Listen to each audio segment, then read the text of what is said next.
Sir ఈ marriage లైఫ్లో భార్య అయినా కానీ భర్త అయినా కానీ వాళ్ళ సెక్సువల్ లైఫ్లో అన్ఫిట్ అయితే ఫర్దర్గా వాళ్ళు ఏం చేయాలి? ఒకటండి, జనరల్గా ఇప్పుడున్న పరిస్థితుల్లో ఇక్కడ రీసెంట్ జడ్జిమెంట్ ఏవైతే ఉన్నాయో కొన్ని జడ్జిమెంట్స్ మీకు చెప్తాను. దాని ప్రకారం ఏంటంటే భార్య కానీ భర్త కానీ సెక్స్కి పనికి రాకపోతే, ఓకే, అలాగే సెక్స్ అంటే ఇక్కడ పనికి రాకపోతే అంటే వాళ్ళ యొక్క అనారోగ్య సమస్యలు ఉండి, ఓకే, సెక్సువల్గా ఏదైనా డిజార్డర్స్ ఉండి, సెక్సువల్గా ఏదైనా ప్రాబ్లం ఉండి వారు కనుక అలా ఉన్నప్పుడు లేదు అలా కాకుండా భార్య కానీ భర్త కానీ ఎవరైనా సరే సెక్స్కి సహకరించకపోయినా, ఓకే, అంటే ఈ మధ్యకాలం స్లీప్ డైవర్స్ అని ఈ మధ్య ఒకటి వస్తూ ఉన్నాయి.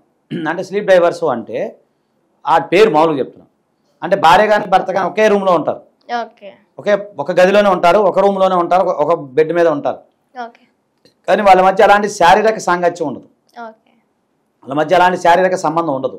వాళ్ళకి ఒకళ్ళు ఇటువైపు తిరిగి ఒకళ్ళు అటువైపు తిరిగి పడుకుంటారు. అంటే చెప్తున్నాం మామూలుగా.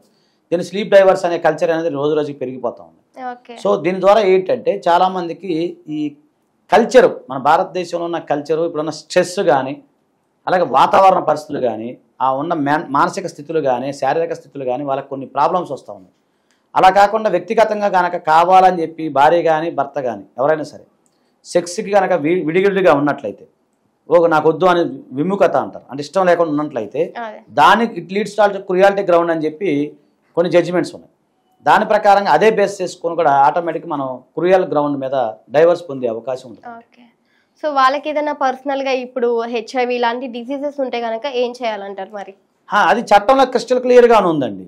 ఇప్పుడు హెచ్ఐవి అనేది ఎలా ఉంటుంది అంటే అన్క్యూరబుల్ డిసీజెస్, అంటే ఇప్పుడు ఏదో టాబ్లెట్ ఏదో వచ్చింది, ఏదో మెడిసిన్, కానీ క్యూరబుల్ కాదు, అది కంట్రోల్ ఉంటుంది. ఇప్పుడు లెప్రసీ ఉంటుంది, లెప్రసీ కానీ కుష్టివ్యాధి అంటాం మనం, అది కూడా అంతే అన్క్యూరబుల్ డిసీజెస్. అలాగే కొన్ని బొల్లి అని కొన్ని ఉంటాయి, ఒక బొల్లి అని, ఇలా కొన్ని అన్క్యూరబుల్ డిసీజెస్ ఉంటాయి.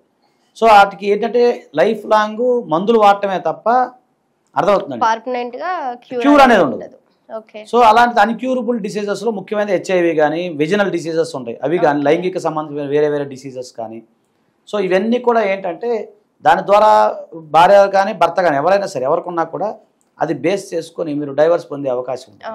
ఒకటి ముఖ్యంగా ఈ మధ్యకాలంలో హెచ్ఐవి అనేది చూస్తాను, అంటే ఇప్పుడు పెళ్లికి ముందు టెస్టులు చేయించుకోమనేది మొత్తుకుంటారు, కానీ పెళ్ళి అయిన తర్వాత ఒకవేళ హెచ్ఐవి వచ్చింది అనుకోండి భార్యకి కానీ భర్తకు కానీ, ఆ ఎవిడెన్స్ కనుక మేము చేసాం కేసు ఒకటి, ఆ ఎవిడెన్స్ కనుక మన కోర్టు వారి దృష్టికి తీసుకొస్తే దానికి సంబంధించి హెచ్ఐవికి సంబంధించి ఎవరైతే ఉన్నారో దానికి సంబంధించి ఆటోమేటిక్గా మీరు డైవర్స్ పొందే అవకాశం ఉంటుంది క్రిస్టల్ క్లియర్.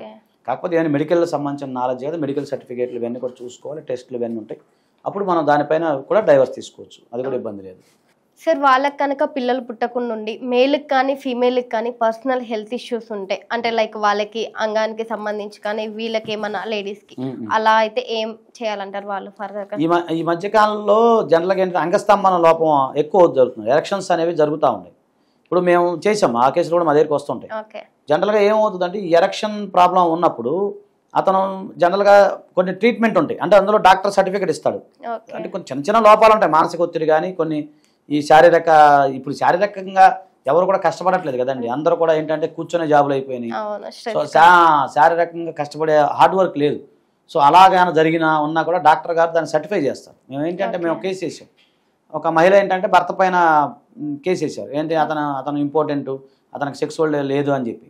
సో మేము ఏం చేసారు, కోర్టు వారి పర్మిషన్తో అతనికి టెస్టులు చేయించడం జరిగింది. టెస్టులు చేపిస్తే అతని రిపోర్ట్ పాజిటివ్ వచ్చింది, అతనికి ఎలాంటి ఇబ్బంది లేదు. అయితే మానసిక ఒత్తిడి వల్ల లేదా మానసికంగా వల్ల అతనికి ఎరెక్షన్స్ ప్రాబ్లం ఉన్నాయి, మెంటల్ స్ట్రెస్ వల్ల, దానివల్ల డాక్టర్ మందులు వాడటం, అది మేము కేసు గెలిచాం. సో నేనేమంటానంటే అదే విధంగా ఎవరైనా సరే నిజంగా కనుక అతనికి ఎరెక్షన్స్ ఉండి అంగస్తంభం లోపం ఉండి భర్త మధ్య ఎలాంటి సాంగత్యం లేనప్పుడు, అలాగే కొన్ని సందర్భాల్లో భార్యకు కూడా కొన్ని ప్రాబ్లమ్స్ ఉంటాయి, ఏదంటారా డిజీజ్, అది అంటారా ప్రెసిడిటీ ఏదో సంథింగ్ XYZ ఉంటాయి, అలా కూడా ఆమెకి సెక్సువల్గా డిజార్డర్ ఉండదు. ఇప్పుడు మేము మొన్న ఒక కేసు రీసెంట్గా చేసాం, అబ్బాయికి దాదాపు 1.5 year అయింది మ్యారేజ్ అయ్యి, కనీసం అమ్మాయిని ముట్టుకుంటే అమ్మాయి స్పందన కూడా లేవు అమ్మాయికి, అసలు అమ్మాయి ముట్టుకున్నా ఏం లేదు, అసలు పట్టించుకోదంట మొగుడిని, దగ్గర కూడా రానిది అమ్మాయి.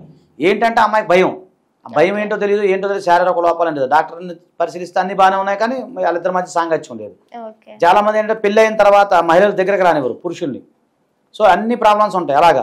సో దానికి సంబంధించి వాళ్ళకి ఉన్న లోపం ఏంటో తెలుసుకోవాలి, లేనప్పుడు ఆటోమేటిక్గా అది కూడా క్రుయాలిటీ కింద వస్తుంది, దాన్ని కూడా మీరు కేసు ఫైల్ చేసేసుకుని డైవర్స్ పొందే అవకాశం ఉంటుందండి. ఓకే సార్, మరి థ్యాంక్ యూ.